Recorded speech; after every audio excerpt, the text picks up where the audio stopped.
A reading from the Holy Gospel according to Matthew. When Jesus was born in Bethlehem of Judea in the days of King Herod, behold, Magi from the east arrived in Jerusalem, saying, "Where is the newborn King of the Jews? We saw his star at its rising and have come to do him homage."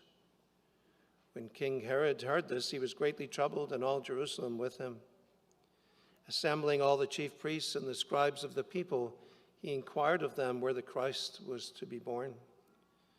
They said to him, "In Bethlehem of Judea, for thus it has been written through the prophets, and you, Bethlehem, land of Judah, are by no means least among the rulers of Judah, since from you shall come a ruler who is to shepherd my people Israel." Then Herod called the Magi secretly and ascertained from them the time of the star's appearance. He sent them to Bethlehem and said, "Go and search diligently for the child. When you have found him, bring me word, that I too may go and do him homage." After their audience with the king, they set out, and behold, the star that they had seen at its rising preceded them, until it came and stopped over the place where the child was. They were overjoyed at seeing the star, and on entering the house, they saw the child with Mary, his mother. They prostrated themselves and did him homage. Then they opened their treasures and offered him gifts of gold and frankincense and myrrh. And having been warned in a dream not to return to Herod, they departed for their country by another way. The Gospel of the Lord.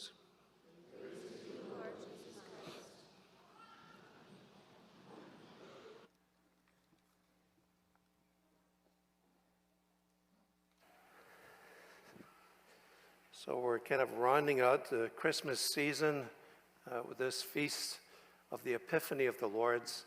Epiphany means appearance or manifestation. So there's a lot going on in this portion of the Scriptures.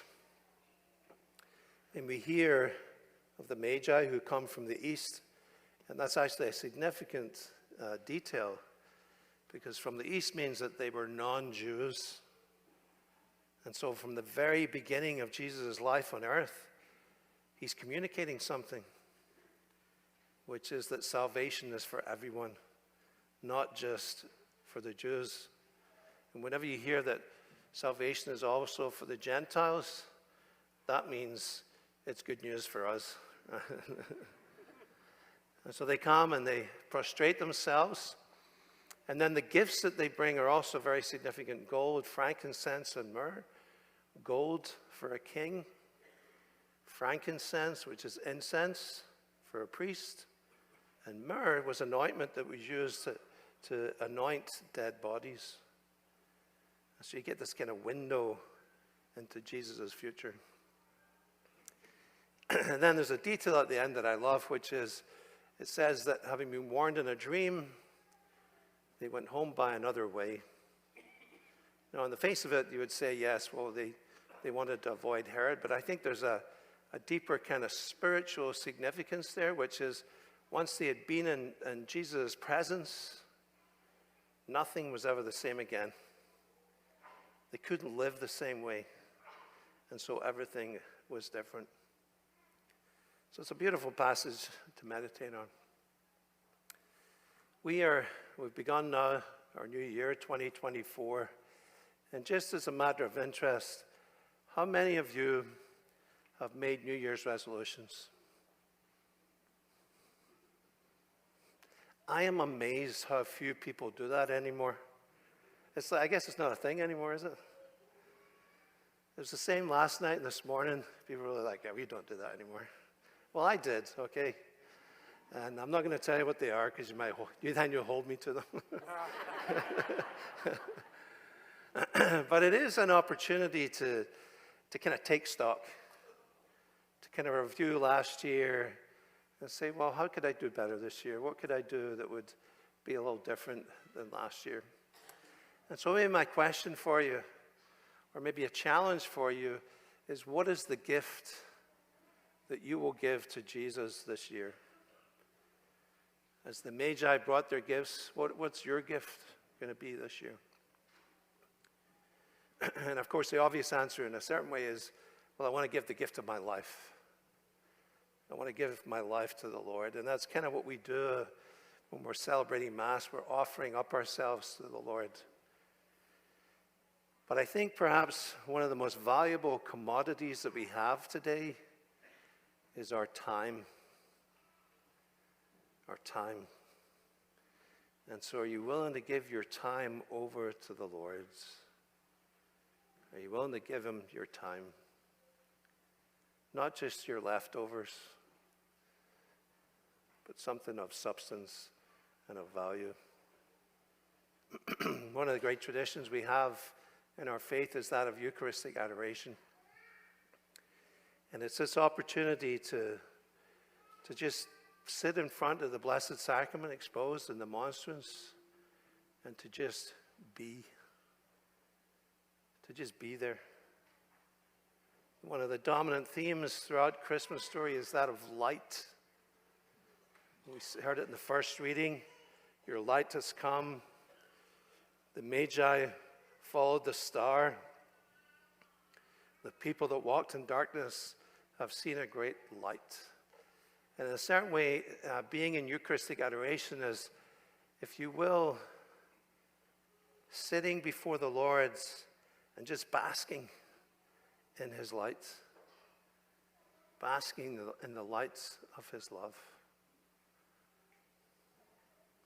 There's a beautiful story of a Japanese news reporter who was sent to Calcutta to do a piece on Mother Teresa. And so she would follow the nuns in the morning as they went to the house of the dying, as they served the poorest of the poor. And then in the afternoon, the sisters would do Eucharistic adoration. And she had no idea what it was. She wasn't a Christian, but she was absolutely fascinated by it. And she watched with what great reverence Mother Teresa treated the Blessed Sacrament and exposed the Blessed Sacrament. And she said, I have to find out what that is.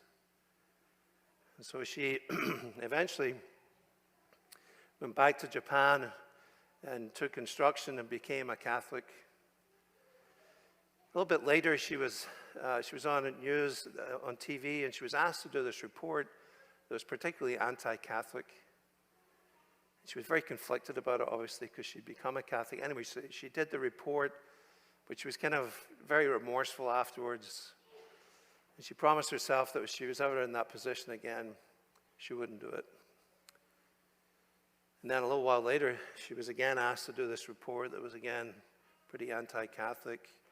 And she said, no, I'm not doing it. And she quit her job and traveled back to Calcutta and became one of Mother Teresa's nuns. All started in Eucharistic adoration, and she didn't even know what it was. And her life was transformed by it. So I don't know, I know there are many people here who do Eucharistic adoration. You don't have to, all you have to do is just be there, right? You don't have to do anything, you don't have to do rote prayers. You'll see the adoration times in our bulletin, and maybe just stop by 10, 15 minutes and to just be. I remember years ago, my dad, who was very faithful, he would do an hour of adoration every week. And he said, Tony, I feel so bad. He says, every time I go to adoration, I just fall asleep. And he said, the last time, he said, it was pretty embarrassing because I woke up and my head hit the pew in front of me. I said, Dad, you know what? I don't think the Lord minds that much because you're there. As long as you're just not going there for a nap. It's so uncomplicated. And it's kind of counterintuitive because of the value of our time, we want our time to be productive, right? And spending time in adoration seems pretty unproductive because in a certain way you're not really doing anything, you're just there. And yet, remember that when you're there, it's not really about what you're doing. It's about what the Lord is doing. and how he's transforming you just by simply being in his presence. So I encourage you, if you've never done it, try it. For some people, it's they're afraid of it, you know. I remember a conversation I had years ago, that it was a person, she said, I'm absolutely terrified of Eucharistic adoration because it's so quiet. And I said, well, just try it for 5 minutes. And she did, and she eventually, it's a bit like a muscle that you work on. You have greater capacity as you go along. So brothers and sisters, as we begin 2024, even though most of you haven't made any resolutions, perhaps take the time to say, Lord, I do want to give you my time this year. Help me. Help me to give you the first fruits of my time.